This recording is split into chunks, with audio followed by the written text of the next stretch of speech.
Hello, everyone.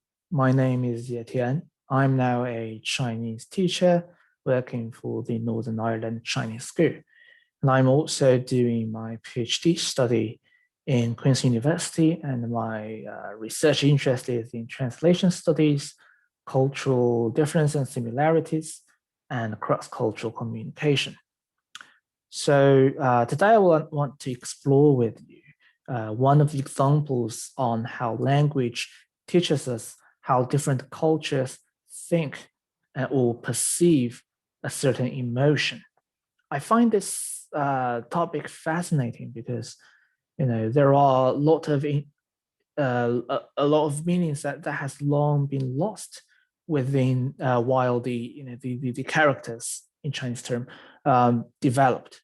But while tracing back to it, we can see how different cultures think about some of the elements that we hardly link together, um, while we are just taking a look at its modern character or modern word. So I will now share my screen with you.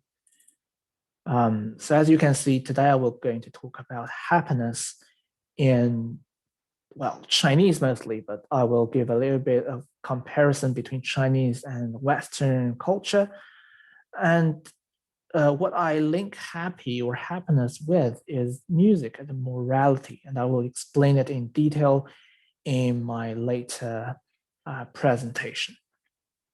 So the first character or the first development trace of the character I want to show you this word or this character, xi. So basically it's the translation of happy or happiness.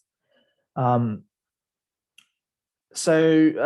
you can see, the little bit of explanation I cited here, it says people smile when they hear the music. So the character xi is consisted of a drum and a mouth. Probably you cannot see where the drum is and where the mouth is, and I'd like to show it to you. So let's look at the very, very original form of this character. So on the upper side of this character, here is a drum. And on the latter side, on the lower part, here is the mouth. So basically it means, so the drum is the instrument that you play when you play music. The mouth is the organ that you sing with. So when put them together, it refers to music, and more importantly, it refers to the emotion or the feeling of happiness. But this got me like really, really curious, like why people smile when they hear the music. Why do ancient or our ancestors hold such belief? Because think about happy in English. It comes from the hap, H-A-P, meaning chance or fortune. So that's not so much linked with music or with something outside happiness per se. So as I explore, I realize there's another word for happy in Chinese. It is 乐 or 乐. So there are like two different sounds within this same character. When it is pronounced as 乐, it means music. When it is pronounced as 乐, it means happy or happiness. But you can see here, it says happy is music. So 乐者乐也. Happy and music was the same character and was pronounced the same in ancient times. Basically, there was no two sounds with this character in ancient time. They are the same thing. Music is happiness. And how is that the case? So here I'd like to cite from Xunzi, who is one of the renowned scholar in ancient Confucianism, who sort of explained the connection between the music and happiness, and more importantly, the connection between music, happiness, and morality. So as my title suggests here, he links with music happiness, and the moral implications.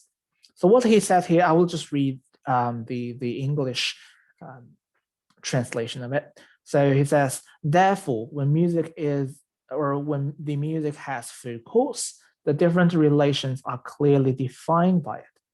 The perceptions of the ears and eyes become sharp and distinct.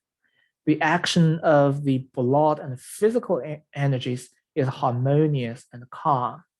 Bad influences are removed and manners changed, and all under heaven there is entire repose. Hence, music is happiness. So you can see here, like the implication here that because music can lead to harmony, and harmony is the basis of happy.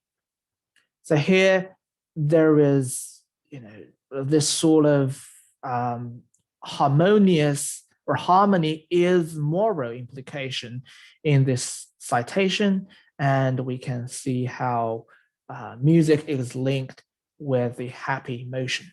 So basically, this part, the citation is from the book called the Record of Music. It's the whole book, the whole Confucianism dedicated to music. So music is really, really important in ancient Chinese philosophy.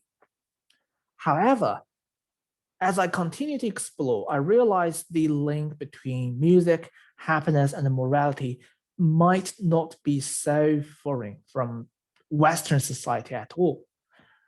Here I realize Plato, for example, connects the audible music with the cultivation of one's soul. So he says in his The Republic, very, very renowned book as well, he says, music is the most sovereign because rhythm and harmony find their way to the inmost soul and take strongest hold upon it, imparting grace if one is rightly trained. And one who is properly educated in music would perceive and take delight in beautiful music and take it into his soul to foster its growth. So basically, Plato has talked a lot about music and happiness, and even he connects the music with the true knowledge in some of his philosophical explorations. So, in conclusion, in China or in the West, music is deeply rooted in the formation of social order and the ultimate happiness. So, as we often say nowadays, music is the universal language. And maybe behind this simple sentence or this simple statement, that's the whole set of complex philosophical argument within it. So this is what I want to talk about today, because we have 5-minute time limitation, and I'd like to discuss further with anyone who's interested. And I myself would continue to explore the traditional culture in China and in the West, and their connection with emotion. So thank you all for listening.